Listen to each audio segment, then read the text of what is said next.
Muito bom. Irmãos, está aqui, né? Nós vamos começar o capítulo 23. E o capítulo 23, nós vamos ver nessa primeira parte, que o cristão, ele é apenas um ser humano. O cristão, ele é apenas um homem. E o apóstolo Paulo, ele apresenta aqui, nos primeiros 10 versículos, duas situações que eu acredito ele talvez temeu por algum motivo, né? Vocês quatro aí, vocês têm que ficar quietinho aí atrás, vocês quatro, né? Então faz o seguinte, um senta num banco, outro senta no outro, outro senta no outro. Então o Jonathan vem aqui, você de vermelho na frente, aí o de azul pode sentar aí no segundo banco aí, ó, pode vir aqui, isso, e aí o outro para lá, isso, agora vai ficar bom, né? Então, ele tem duas situações aqui, que ele age de uma forma diferente com o que ele mesmo anunciava que deveria ter agido. O que não torna ele, meus irmãos, um apóstolo de menor porte de forma alguma. Mas algumas situações que ele viveu, nós nem imaginaríamos que uma pessoa ele consiga viver. E ele viveu. E ele conseguiu sobreviver, ele conseguiu lutar contra tudo e contra todos, que era contra o Evangelho. Então, hoje nós vamos apresentar esse lado do apóstolo Paulo, que na verdade não começa no capítulo 23, né? Começa no capítulo 22, lá no capítulo 21. Então, só para lembrar, meus irmãos, o apóstolo Paulo, ele foi para Jerusalém, para levar oferta para os irmãos, para ajudar os irmãos que estavam pobres, passando fome. Ele pegou as ofertas e foi lá. E aí o Tiago, então, né, chegou e deu uma ideia para ele. Olha, o pessoal aqui está falando mal de você, está dizendo que você está falando para as pessoas não obedecer a lei de Moisés, para não circuncidar as crianças judaicas, todo aquele farisaísmo, né? Faz o seguinte, rapa a cabeça, pega uma molecada aí, entra no templo e faz um sacrifício. Olha, irmãos, com toda sinceridade, se sou eu, não faço. Ele teve muito problema lá na Ásia, muito com os judeus. E agora que ele não está na Ásia, ele quer agradar um grupo que está militando contra a vontade de Deus. Mas tinha um porém, né? As pessoas já tinham feito a cabeça, já falamos sobre isso também, né? Eles já tinham doutrinado os crentes lá em Jerusalém para ir contra Paulo. Então ele viu naquele conselho, quem sabe, uma possibilidade de amenizar a situação. Pois bem, né? O apóstolo Paulo foi lá, fez os votos, era 7 dias de sacrifício ali. No último dia, os judeus da Ásia, aqueles que perseguiram ele a vida toda no seu ministério, aqueles que não deram um minuto de paz para o apóstolo Paulo, eles disseram assim: acorde, pessoal, que achamos esse homem aqui, ele está ensinando aí todo mundo a desprezar o templo, a desprezar esse lugar, a desprezar os costumes judaicos, a desprezar a lei de Moisés. E aí a multidão se inflamou, pegou o apóstolo Paulo para matar, para linchar. Então fica um conselho aqui: nunca faça as coisas para agradar o homem, não faça isso. Você tem a sua consciência cristã, você faça para agradar a Deus. Então o apóstolo Paulo, agora ele se viu praticamente linchado. É nesse momento que aparece um personagem na Bíblia, colocado por Deus. E Deus, ele faz isso mesmo. É pessoa que a gente não conhece, pessoa que vem de longe, pessoa, meus irmãos, que está ali, sabe, de passagem. Eu vou citar um exemplo para vocês.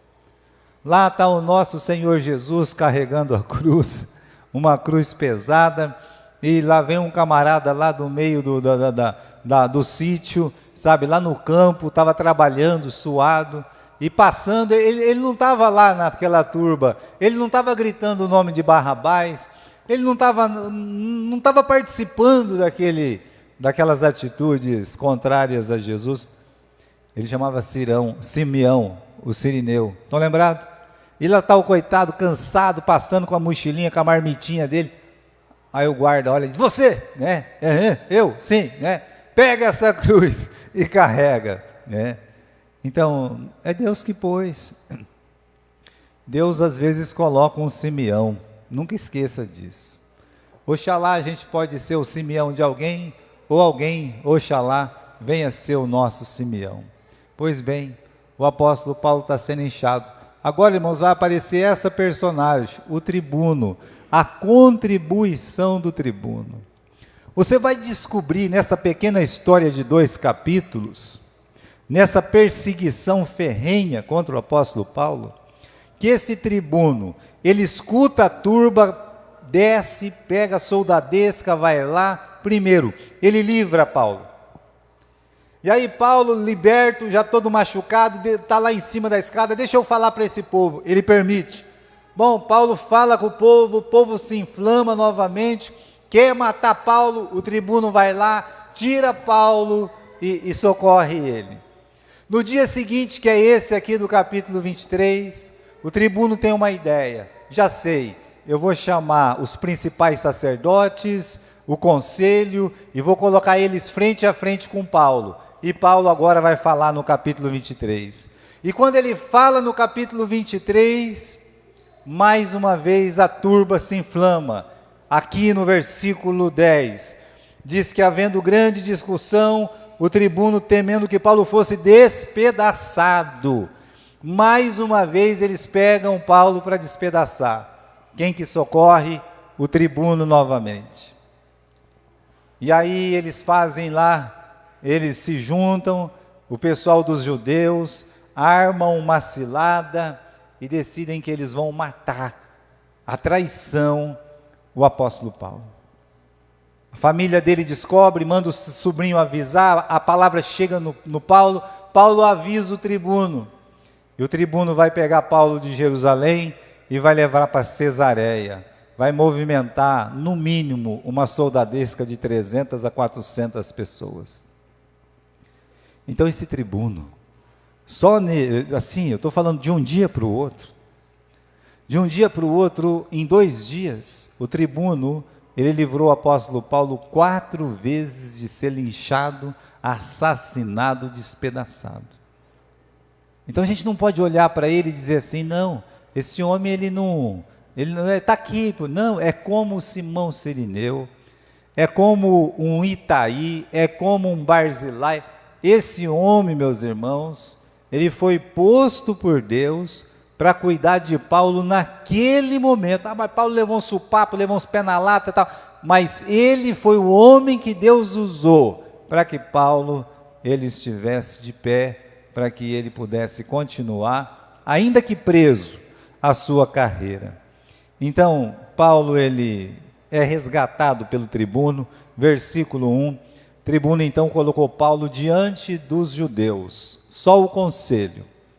Isso nós vemos no versículo 30 do capítulo 22, que diz assim, no dia seguinte, querendo saber ao certo a causa por que era acusado pelos judeus, soltou-o das prisões, mandou vir os principais sacerdotes e todo o conselho, e trazendo Paulo, o apresentou diante deles. Então você pode imaginar, que no meio daquela turbulência toda, ele dormiu, acordou no outro dia, ele disse, não, eu vou tomar uma providência. Foi lá, chamou os fariseus, chamou o conselho, ou seja, tem o sinédrio ali, tem os principais sacerdotes, resumindo, a cúria, né?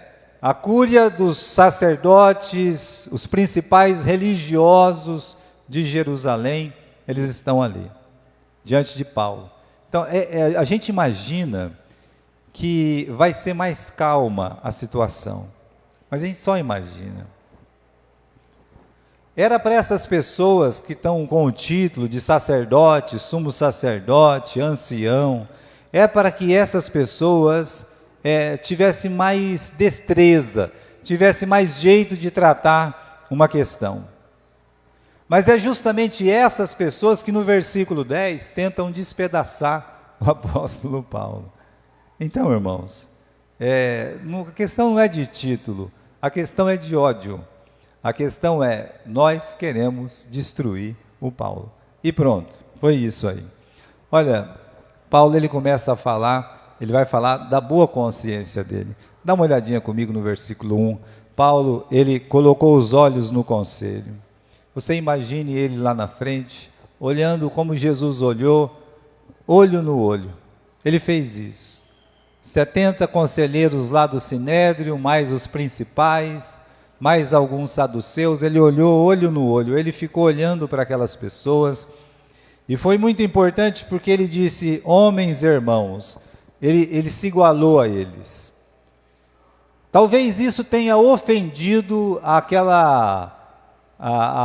os graduados dos saduceus e dos fariseus. Talvez isso tenha ofendido os mestres, e nesse ponto eles não têm mais a figura do Gamaliel, que era o conciliador entre eles. E aí olhando para eles, dizendo, homem, irmãos, até o dia de hoje, eu tenho andado diante de Deus, com toda a boa consciência. Até o dia de hoje eu tenho andado, eu coloquei aqui, meus irmãos, sublinhei, né? Andado com toda a boa consciência. De fato, ele está falando da história dele desde o dia que ele era fariseu, um estudante fariseu, até aquele momento que ele é um cristão. Então ele está dizendo aqui, olha, eu tenho andado diante de Deus com toda a boa consciência.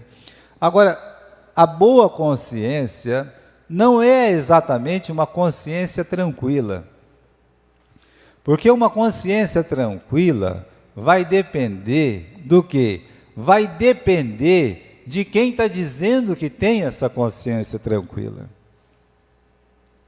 Muitos anos atrás, uma pessoa, ela queria se divorciar da outra, né? E aí, uma das frases que foi dita é o seguinte, eu tenho a minha consciência tranquila. É claro que na hora a pessoa fala isso, eu estou com a minha consciência tranquila. Mas um bandido assassino, ele pode ir lá cometer uma sorte de muitos assassinatos, e ele pode chegar e dizer assim, eu estou com a minha consciência tranquila. Então consciência tranquila não é uma boa consciência. É por isso que Paulo não usa o termo consciência tranquila. E de fato, muitas pessoas podem colocar a cabeça no travesseiro em paz e dizer assim, eu tenho a consciência tranquila. Mas não é a frase certa a ser dita. Ele está dizendo aqui, meus irmãos, não que tenha uma consciência tranquila, mas que tenha uma boa consciência, ou seja, uma consciência honesta, um juízo perfeito do que ele já fez, do que ele está fazendo e do que ele precisa fazer. Isso é boa consciência. Olha o que eu fiz. Então ele fala assim, olha, eu já fui um fariseu, eu persegui muita gente, eu fiz, né, imaginando que eu estava servindo a Deus. Então ele estava com uma boa consciência de julgar que o que ele fez foi mal, do que ele fez foi errado. E como ele está ali, como um pregador do Evangelho, como um apóstolo, ele pode dizer, eu tenho boa consciência que estou fazendo a vontade de Deus, que Jesus me mandou pregar aos gentios, então eu tenho uma boa consciência com isso. E ele pode olhar para o futuro dele e dizer assim, eu vou continuar fazendo o que Deus mandou, preso ou não, é uma boa consciência. Então a boa consciência tem a ver com uma posição honesta daquilo que foi feito, daquilo que está sendo feito, daquilo que ainda vai se fazer. É aquela certeza sobre o certo, sobre o errado, naquele momento, né, que ele está fazendo e deve fazer o que é certo. Então, como eu disse, nem sempre a consciência tranquila é a consciência certa. A consciência certa é essa que Paulo está dizendo. Eu tenho andado com vocês com uma boa consciência. O diabo, ele trabalha muito nessa questão da consciência, né? Trabalha muito, dia após dia. Ele quer o quê? Que essas pessoas sejam dominadas pela culpa, pelo ódio, pela mágoa. Se você foi magoado, então ele quer que você seja devorado por isso. Se você magoou, então ele faz questão que também você seja devorado por isso. E aí a pessoa não vai ter uma consciência tranquila, correto? E ela imaginando, eu nunca vou poder ter uma consciência tranquila. Por que você nunca vai poder ter uma consciência tranquila? Não, porque, né, eu fui lá, eu assaltei aquela pessoa. Bom, mas isso pode fazer você ter uma boa consciência. Se você reconheceu que você assaltou, você já pagou esse crime, você confessou para os homens, você confessou para Deus, então você pode ter uma boa consciência. Veja a diferença, irmãos. E Paulo está dizendo, eu tenho andado com boa consciência, né? Deus não quer que a pessoa seja atormentada, Ele quer o perdão do pecador, Ele quer o perdão daquele que é ofendido. Então Ele sabe que os meirinhos estão ali para atormentar todas as consciências. E aí, diante disso, Ele fala, olha, eu tenho andado com toda boa consciência diante de vocês, diante de Deus, né? Versículo 2, mas o sumo sacerdote Ananias mandou aos que estavam junto dele que o ferissem na boca. Aí vem as autoridades, com ordens absurdas, né? No caso aqui, a autoridade religiosa. Primeiro ponto, é que não existe autoridade que não seja posta por Deus. Seja ela civil, seja ela religiosa, seja ela, meus irmãos, lá na escola. Olha, se é uma autoridade, essa autoridade, ela foi posta por Deus. Então aqui, versículo 1 e 2 de Romanos capítulo 13, tem aqui na tela, né? As autoridades são postas por Deus. Então quem resiste à autoridade, resiste à ordenação de Deus. Agora, infelizmente, não são todas, e talvez nem seja a maioria, mas às vezes, meus irmãos, é o quê? É uma minoria. Eles abusam de autoridade. Eu vou dar para vocês aqui um exemplo muito simples que eu acho que é um abuso, né? Às vezes tem o horário de rush. Vocês sabem o que é horário de rush, né? Todo mundo está indo, todo mundo está voltando, as pessoas às vezes têm que ir para a escola, às vezes as pessoas têm que, né, voltar para o serviço, do serviço e já levar uma criança para a escola, um jovem e tal. Então é assim. E às vezes eu vejo assim, que umas viaturas da polícia, eles andam quase a 0 por hora, né, no horário que ele não tem necessidade. Aí eles colocam os braços para fora da vidro assim, que também é proibido, e ninguém pode apodar, né? Se a pessoa quiser tem que ir para o outro lado e coisa e tal. Ou seja, para que fazer isso? Não, estamos fazendo uma vigilância e tal, né? Será, né? Então veja assim, estou dando um exemplo simples, para não citar outras coisas. Abuso de autoridade religiosa também, né? Então, em quantos tempos e anos um camarada lá, porque ele é o bispo, porque ele é o padre, porque ele é o pastor, é presidente, então ele toma aquelas atitudes absurdas para prejudicar todo mundo.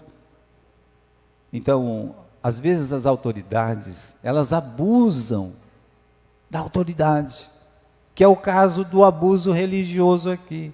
Paulo mal começou a falar, e veio a ordem do sumo sacerdote, dá um tapa na boca dele. Na verdade, irmãos, não está tapa lá, tá?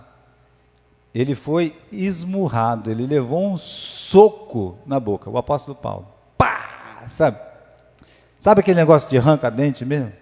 Podia dar na orelha, podia dar no olho, coisa e tal, né? Mas eles deram bem na boca do Paulo. Pá! Né? Ora, na frente do tribuno, mas é autoridade religiosa. E aí?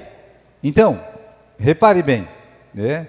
Até nós temos aqui o sumo sacerdote, mandou que ferisse Paulo. A gente assiste todos os dias ordens absurdas. É um presidente, porque ele tem bomba atômica, ele fala assim, olha, eu vou pegar um pedaço desse outro país aí. É uma ordem absurda que ele dá e os soldados têm que cumprir, não é verdade? Vai fazer o quê? Se ele não cumprir, ele morre. É triste ver pessoas ocupando posições tão altas, tendo atitudes tão baixas, de qualquer forma que seja. Eu não estou falando só agressão física, pode ser moral também, tá? E como cristãos, nós devemos suportar as ordens absurdas. A igreja sofreu muito com os sacerdotes. O apóstolo Paulo está sofrendo aqui. seja com sacerdote, seja com rei, seja com imperador. Olha, os primeiros 200 anos da igreja não foram fáceis. Os primeiros 200 anos da igreja foram de grandes perseguições. Aí nós temos o que eu chamo de reação natural, tá? Não é a reação espiritual, é a reação natural. Então Paulo, ele reage com indignação. Versículo 3. E Paulo lhe disse: Deus te ferirá a parede branqueada. Tu está aqui assentado para me julgar conforme a lei, e contra a lei me manda bater. Ele não aceita esse tratamento. Ele repudia. Ele diz: olha aqui, Deus vai te ferir, sua parede branqueada. Ele fala mesmo, né? Ele é valente. Ele olhou, parede branqueada é muito parecido com um sepulcro caiado. Aquela pessoa que está lá, né? Parede caiada, pintada, pode estar podre por dentro, não tem nada dentro, né? Não tem sensibilidade, mas está pintadinha, está bonitinha, né? Então Paulo olhou e realmente chamou a atenção dessa autoridade e disse: Deus te ferirá. Você não vai ficar impune não, sua parede branqueada, né? Você está aqui para me julgar e manda me bater? Que negócio que é esse aí? Bom, Paulo, meus irmãos, assim que ele fala isso, versículo 4, aí vem a ética, né? Aí o pessoal da ética, e os que ali estavam disseram: injurias o sumo sacerdote de Deus. Bom, ele foi acusado agora, né, de ofender o sacerdote. Ofender o sacerdote, meus irmãos, era a mesma coisa que ofender o sacerdócio. Então isso aí era uma coisa grave. Um sacerdote é um homem de Deus e ele deve ser respeitado como ensina a palavra de Deus. Caifás falou pelo Espírito Santo.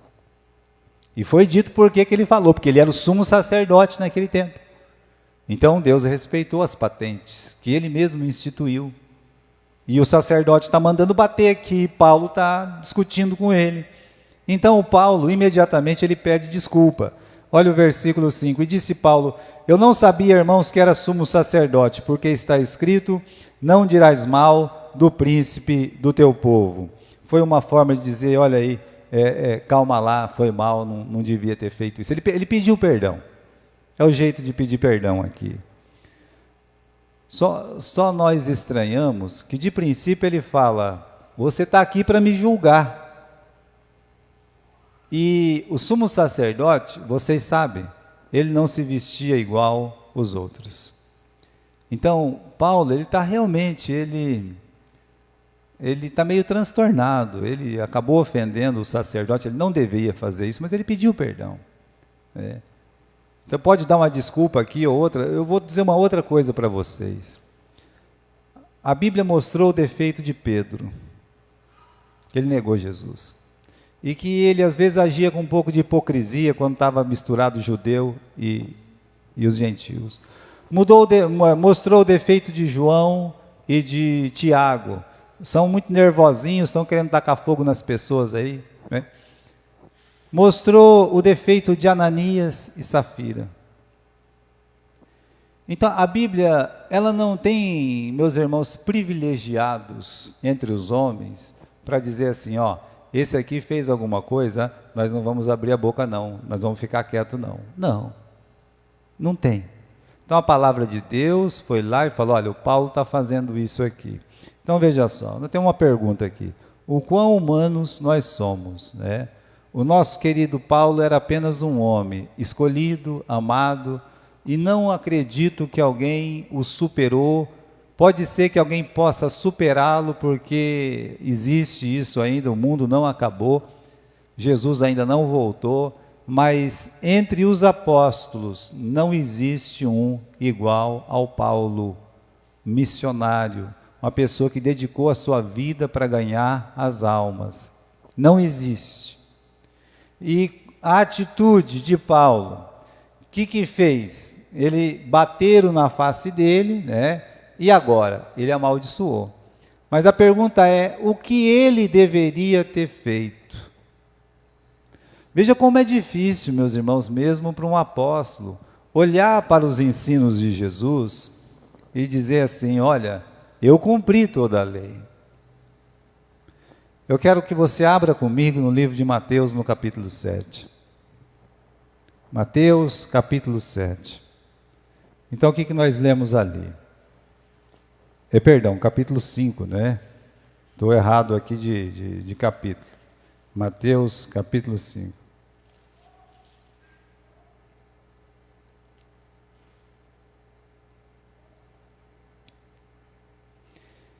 Versículo 38. Ouviste o que foi dito, olho por olho e dente por dente. Eu, porém, vos digo que não resistais ao homem mau, mas se qualquer bater na tua face direita, oferece também o quê?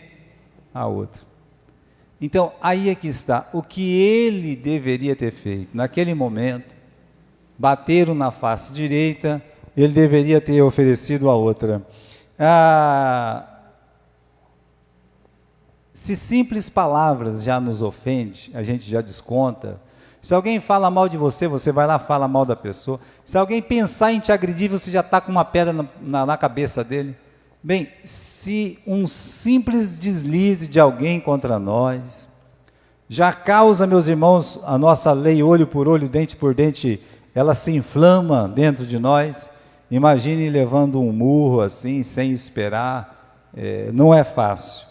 Então, eu volto a dizer, o quão humanos nós somos, né? Às vezes nós nos esquecemos que somos pó. Nós pensamos que somos melhores do que somos, e nós não somos melhores do que somos. E o pior não é pensar que a gente é melhor do que a gente é, não. O pior é pensar que os outros devem ser melhores do que são, sem falhas. E eles não são. E porque eles falham, nós odiamos as pessoas por isso. Então, primeiro nós realmente, né? Nós consideramos que nós não somos melhores do que nós somos. Só que nós não aceitamos que as outras pessoas não sejam melhores que nós queremos que elas sejam. E por isso nós odiamos essas pessoas. Então veja só, o apóstolo Paulo está num dilema aqui, mas ele pediu perdão. Ele no versículo 5, vamos voltar lá, né, no livro de Atos, no capítulo 23, ele disse, eu não sabia, irmãos, que era o sumo sacerdote, porque está escrito, não dirás mal do príncipe do teu povo. Então vamos trabalhar com a melhor de todas as hipóteses. Naquele dia, o sumo sacerdote não estava vestido de sumo sacerdote. Segunda questão, como ele ficou muito tempo fora de Jerusalém, então ele não sabia quem era o sumo sacerdote naquele tempo. Bom, eu digo para vocês, tanto uma quanto outra, é muito difícil, mas ele está dizendo, eu não sabia que ele era o sumo sacerdote. Bom, está aí, né? E a atitude cruel das autoridades. Pastor, mas o senhor falou que eles abusam da autoridade. O nosso desejo é que Deus dá um castigo para eles lá, né? Nosso desejo é que divinamente eles sejam punidos com a mão poderosa de Deus, né? A vindicação, a vingança, né? Deus vai me vingar, né? Aquela galha tinha cada coisa. E uma vez, uma outra senhora disse assim, né? Deus vai me vingar, né? Vai me honrar. Eu tinha brigado lá com uma parente dela, então ela achava que a parente dela tinha que passar por todas as maldições do mundo, porque tinha falado alguma coisa dela. Mas então ela fala assim, Deus vai me honrar, vai me vingar. Ô, meus irmãos, calma lá. Esse não deve ser o nosso sentimento. Nós temos o exemplo de Jesus, é ele que nós devemos seguir. Ah, pastor, não é fácil. É claro que não é fácil. Se fosse fácil, o pastor João costumava dizer, se fosse fácil, todo mundo estava fazendo. Mas todo mundo faz aquilo que é mais fácil no momento para eles. Agressão por agressão, xingo por xingo, ofensa por ofensa, mão por mão, pé por pé, olho por olho, vida por vida. Não é assim? Então, veja só, o nosso desejo é que sejam punidos, mas vamos ver o que a Bíblia diz em Romanos capítulo 12, do versículo 19 ao versículo 21. Não vingueis a vós mesmos, amados, mas dai lugar à ira, porque está escrito: minha é a vingança, eu recompensarei, diz o Senhor. Você não querer vingar, você não querer que a pessoa pague, você não querer desquitar, olha, você está dando lugar à ira. Deixa Deus tomar conta daquela maldade que foi feita para você. Portanto, se o teu inimigo tiver fome, dá-lhe de comer, se tiver sede, dá-lhe de beber, porque fazendo isto, amontoarás brasas de fogo sobre a sua cabeça. Não te deixes vencer do mal, mas vence o mal com o bem. É o inimigo que coloca na nossa cabeça, ele tem que pagar. Deus tem que destruir ele, ou ela. Olha, essa pessoa está falando isso de você, que ele seja prejudicado na vida dele. Não, irmãos, não te deixes vencer do mal, mas vence o mal com o bem. É a tarefa mais difícil de um cristão, é agir como Jesus agiu. Essa é a tarefa mais difícil. O apóstolo Pedro nos lembra que Jesus, sendo injuriado, ele não injuriou. Mas ele permitiu que Deus fizesse a vingança. Olha, as pessoas, meus irmãos, que o humilharam, as pessoas que fizeram mal para ele, isso foi no ano 30, 40 anos depois, a cidade estava completamente destruída, a ferro e fogo, virou morada de lobos e chacais, acabou, a cidade de Jerusalém foi completamente destruída. Então deixa que Deus tenha o tempo certo de fazer a vingança dele. Saiba que Deus, ele vai fazer o que precisa ser feito. Esse sacerdote aqui é o sacerdote Ananias, tá? Versículo 2, o sacerdote Ananias. E o que aconteceu com esse sacerdote? Poucos anos depois ele foi deposto. Ele foi tirado do seu posto de sacerdote. E é uma coisa muito, mas muito difícil de acontecer. Porque o sacerdócio tinha virado... aquilo ali era um nepotismo total. Parente do parente, do parente, do parente. Mas ele conseguiu ser destituído do cargo. E depois ele foi assassinado. Cruelmente assassinado. Então, deixa, né? O apóstolo Paulo não precisava falar parede branqueada, Deus vai te castigar, Deus vai te punir. Não, nós não precisamos xingar ninguém, não precisamos querer o mal de ninguém. Deixa que Deus, ele tem o tempo dele de fazer todas as coisas. Bom, voltando para a lição, será que ele teve uma jogada de mestre aqui? Não, ele não teve não. Olha aí no versículo 6, Paulo, sabendo que uma parte era fariseu, outra parte era saduceu, aí ele usou de uma esperteza aqui medonha, ele olhou e disse: olha, meus irmãos, é pela esperança da ressurreição que eu estou sendo julgado aqui. Ora, o próprio texto explica aqui para nós, o quê? Eu acho que é o versículo 8, né? Os saduceus dizem que tem ressurreição, que tem anjo, né? Os saduceus dizem que não tem ressurreição e nem anjo, mas os fariseus reconhecem uma e outra coisa. Como ele cresceu no farisaísmo, e como ele era um estudante assíduo do farisaísmo por muitos anos, um discípulo de Gamaliel, ele sabia tudo sobre o farisaísmo, mas ele também conhecia tudo sobre os saduceus. E aí então ele olha e fala: olha, eu estou sendo condenado aqui por causa da ressurreição, é por isso que eu estou sendo condenado aqui. Então ele apela para a crença da ressurreição. Aí o negócio virou para o lado dele, pelo menos momentaneamente. No versículo 9, diz que originou-se um grande clamor, e levantando os escribas da parte dos fariseus, contenderam dizendo: nenhum mal achamos neste homem, e se algum espírito ou anjo lhe falou, não lutemos contra ele. O Barnabé, o Mazzaropi, num dos filmes dele, ele é preso. Ele é preso lá porque acho que o cachorro dele come a linguiça, não sei de quem lá, e aí leva o dono o cachorro dele rouba uma linguiça, não sei aonde, e sai comendo. Aí o dono do açougue vai lá e processa ele. E ele chega lá na frente do delegado. Quando ele chega na frente do delegado, o delegado ele é São Paulino, mas o Zeca o Jeca Tatu, perdão, ele é corintiano, Então o que ele faz? Ele vai no bolso dele, tem uma plaquinha do Palmeiras, tem uma plaquinha do Corinthians, tem uma plaquinha do São Paulo, do Santos. Aí ele pega do São Paulo, Ele pega do São Paulo e fala assim: ô seu delegado, esse corintiano aqui, tá me ofendendo, eu que sou São Paulino, que nem o senhor. Aí o delegado pega e prende o sujeito, entendendo? Ele dá uma desperto. Então, aqui, irmãos, o Paulo está dando uma desperto, por isso eu coloquei aqui, mas não, tá? Mas não. Se fosse a primeira vez que ele tivesse usado isso, mas Paulo, ele sempre pregou a ressurreição. Ele pode até ter, meus irmãos, se aproveitado ali daquele momento para tentar amenizar a situação, mas que mentira que ele contou? Nenhuma. Não, pastor, mas ele está sendo acusado porque ele profanou o templo por causa da circuncisão.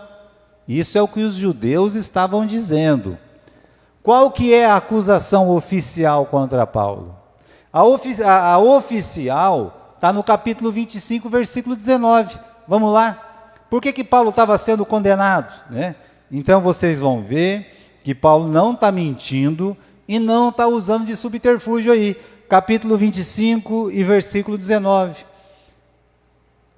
Então aqui, meus irmãos, o Festo está explicando para o Agripa, no versículo 19, tinham, porém, contra ele algumas questões acerca da sua própria superstição e de um tal Jesus que foi morto e que Paulo afirmava viver. Essa era a acusação oficial. Então Paulo, ele está certo em dizer: eu estou sendo acusado porque eu estou pregando a ressurreição de Jesus. Não tem nada errado. Até favoreceu ele naquele momento, isso é certo também. Ele apelou para essa crença na ressurreição, mas, meus irmãos, ele não está mentindo. Em Atenas, vocês lembram, a crença na ressurreição era muito forte, pode passar aí, ele, como fariseu, ele já acreditava na ressurreição. Só que os fariseus, a ressurreição é ressurreição sem esperança.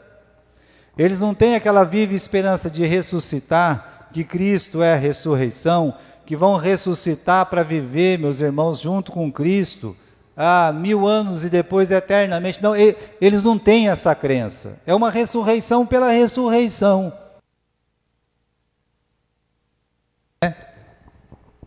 Não tinha uma esperança da verdadeira salvação. O farisaísmo negava a ressurreição de Cristo.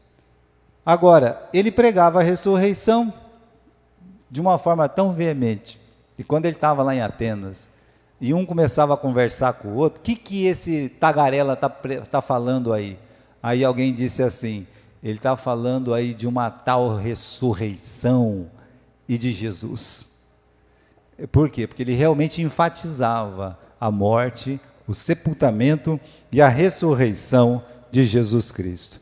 Aí os fariseus o defendem, os saduceus querem matá-lo.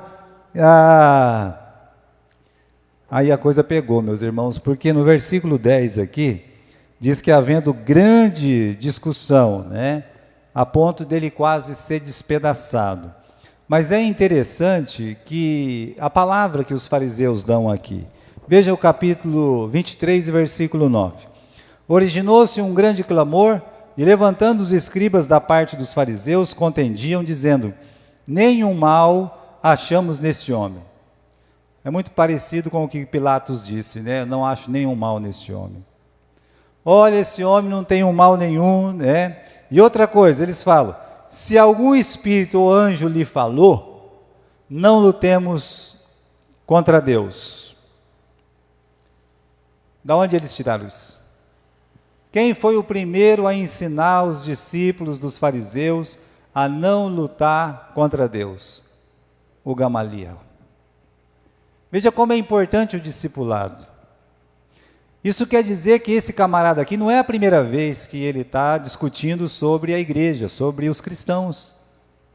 Mas ele estava insistindo em perseguir os cristãos. Eu já expliquei para vocês que o problema deles com Paulo não é o que Paulo cria, a conversão de Paulo. Porque muitos fariseus também eram convertidos a Jesus. O problema não era porque Paulo se converteu. O problema era porque Paulo, ele falava, eu fui chamado, eu sou um eleito de Deus para pregar para os gentios. Quando falava essa palavrinha gentios, o mundo acabava. Então, aí eles perseguiam Paulo por isso. Agora os fariseus novamente falam, nós não vamos ficar lutando contra Deus não. Se um anjo falou, se um espírito falou, está tudo bem, né? Ninguém tem culpa aqui, esse homem não tem culpa, pronto, né? É inocente. Mas é assim, pelo menos a história mostra isso, que os saduceus, eles eram fracos entre o povo e fortes politicamente. Provavelmente eles tinham o maior número de cadeiras no Sinédrio. Provavelmente eles tinham o maior número de cadeiras entre os anciãos, entre as autoridades religiosas. Então eles podiam ser popularmente fracos, mas politicamente fortes, como a história mostra. E por isso, nesse tumulto, a minoria era de fariseu, eles pegam, se aproveitam e vão matar Paulo de novo. Aí no capítulo 23, no versículo 10, então, nessa grande discussão, o tribuno, temendo que Paulo fosse despedaçado por eles, mandou descer a tropa para que o tirasse do meio deles e o levasse para a fortaleza. Vamos terminar como nós começamos, com o tribuno. Deus usa novamente o tribuno. É a terceira vez que Deus tem que livrar Paulo pela mão do tribuno. Essa ação, né, dele, se você olhar no capítulo 24, dá uma olhadinha no capítulo 24, os judeus estão reclamando aqui da atitude desse tribuno. Versículo 7. Mas, sobrevindo o tribuno Lísias, no-lo tirou de entre as mãos com grande violência. Olha que ironia, né? Os lixadores, quem queria pegar o apóstolo Paulo pelo pescoço e matar o apóstolo Paulo, eles estão reclamando da truculência da polícia. Eles que eram truculentos, eles que estavam ali para matar uma pessoa inocente, eles estão dizendo, a autoridade usou de força desproporcional, né? Mas como é que eles iam livrar Paulo? Dando uma florzinha para cada um? Irmãos, a turba agitada, às vezes nem a polícia consegue segurar. Estou dizendo. Não consegue. Teve essas mortes aí, não sei aonde aí, não sei que país, que no campo de futebol foi invadido, pisaram em pessoas. Vocês acham que a polícia não tentou segurar? Fala, não consegue. Então, aí está, né? Quem que é esse tribuno? É o Cláudio Lísias, né? Esse homem tão importante. E eu quero terminar dizendo isso, que Deus, Ele costuma usar pessoas que menos imaginamos para nos ajudar nas horas mais difíceis. Você vai descobrir isso, seja na sua vida pessoal, seja no seu ministério. você vai descobrir que Deus usa essas pessoas da onde você menos imagina que vão vir, e Deus vai usar. Satisfaça nesse cuidado de Deus. Ah, pastor, mas o Paulo ele vai ficar preso, só preso, aí ele vai ficar mais de 2 anos preso. Antes preso do que despedaçado. E Deus usou esse tribuno. Então, irmãos, eu agradeço a Deus, porque Ele colocou na vida de Paulo uma pessoa como tribuno. Eu lembro os irmãos que quando Jesus foi crucificado, não teve um tribuno para proibir que as pessoas batessem em Jesus. Estão lembrados? Ele foi espancado, ele foi surrado, ele foi tacar uma coroa de espinho na cabeça dele, esbofetearam, espetavam para tudo que é lado, jogaram uma lança. Quem que fez isso? Os soldados. Os soldados. Não teve um tribuno que chegou e disse assim: vamos primeiro para o juízo, vamos julgar ele primeiro. Então, meus irmãos, esse foi um homem que Deus usou para proteger a integridade física do apóstolo Paulo naquele momento. Ah, será que ele se converteu? Será que ele não se converteu? Eu não sei, meus irmãos, né? Eu queria muito que uma pessoa dessa tivesse se convertido. Mas a Bíblia, ela não fala nada para nós. Mas que Deus usou essa pessoa, Ele usou. E Ele vai usar alguém para te ajudar. Então você nunca vai estar sozinho. Deus sempre vai colocar alguém que vai estar com você na hora mais difícil da sua vida. Acredite nisso. Sabe por quê? Porque Deus, melhor do que ninguém... Vamos voltar para a nossa primeira página lá do capítulo 23, Natan. O que está escrito ali embaixo? Está escrito o quê? Lá a primeira? Não, lá, isso. Que o cristão, apesar dele querer ser forte, e que todo mundo queira que ele seja forte, ele é apenas o quê? Ele é apenas um homem, e Deus vai usar pessoas. Então, foi um anjo na vida de Paulo. Deus, Ele tem anjos para nos ajudar. Louvado seja. Nem sempre os anjos são alados.